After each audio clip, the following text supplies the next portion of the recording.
قدمه المنتج والمخرج ملك أيت أودية. Comme vous, Monsieur le Président, ont tout sacrifié pour que nous puissions vivre libres. Ce sacrifice m'a permis de naître algérien. Et en tant qu'Algérien, j'ai pu sans entrave étudier en France. Autrement dit, parce que je suis né algérien, j'ai eu des droits en France que mon père n'avait jamais eus comme indigène chez lui. Cela m'oblige, cela nous oblige tous. J'ai consacré 2 années de ma vie à travailler sur Autopsie d'une tragédie, un documentaire de 3 heures consacré aux années de larmes et de sang.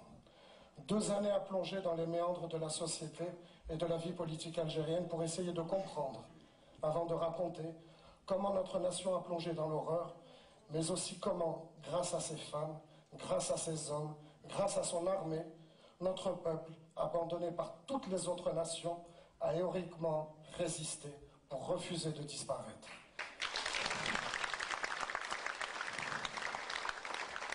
En 1999, Monsieur le Président, c'est une nation exsangue que vous avez commencé à conduire.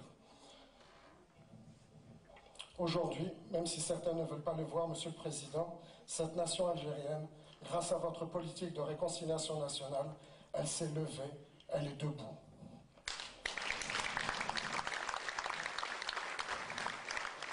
Monsieur le Président, j'ai fait le choix il y a 2 ans de venir vivre et travailler dans mon pays. En fait, je suis ce que dans les blogs on appelle un haraga à l'envers.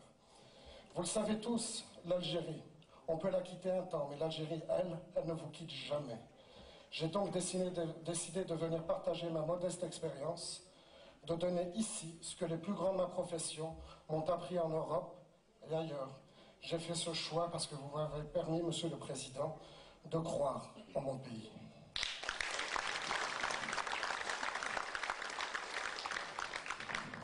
Depuis plus d'1 année maintenant, je consacre la plus grande partie de mon temps à un film sur le shahid Larbi Ben Mehdi, votre compagnon d'armes, Serge Abdelkader, un homme juste parmi les justes. Celui que ses compagnons surnommés Hakim n'avaient qu'une certitude, l'Algérie libre sera. Son engagement, sa vie, sa culture et son martyr sont une fierté féconde. Dans le domaine culturel, si cher à mes yeux, Monsieur le Président, vous avez suivi son mot d'ordre. Larbi Ben Mehdi disait qu'il fallait jeter la révolution dans la rue pour que le peuple s'en empare. Depuis que vous conduisez cette nation, la politique culturelle que vous menez, Monsieur le Président, tourne autour d'une seule idée force, mettre la culture à la portée du plus grand nombre pour qu'il s'en empare.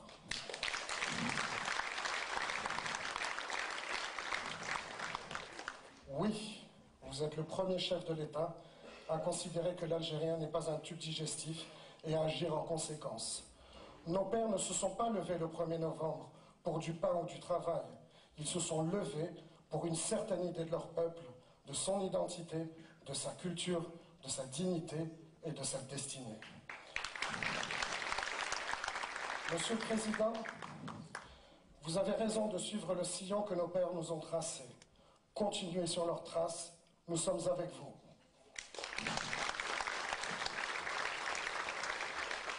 Monsieur le Président, Mesdames, Messieurs, je ne suis pas le seul émigré à venir travailler en Algérie. Aujourd'hui, j'ai l'immense privilège de vous présenter une jeune chef d'orchestre.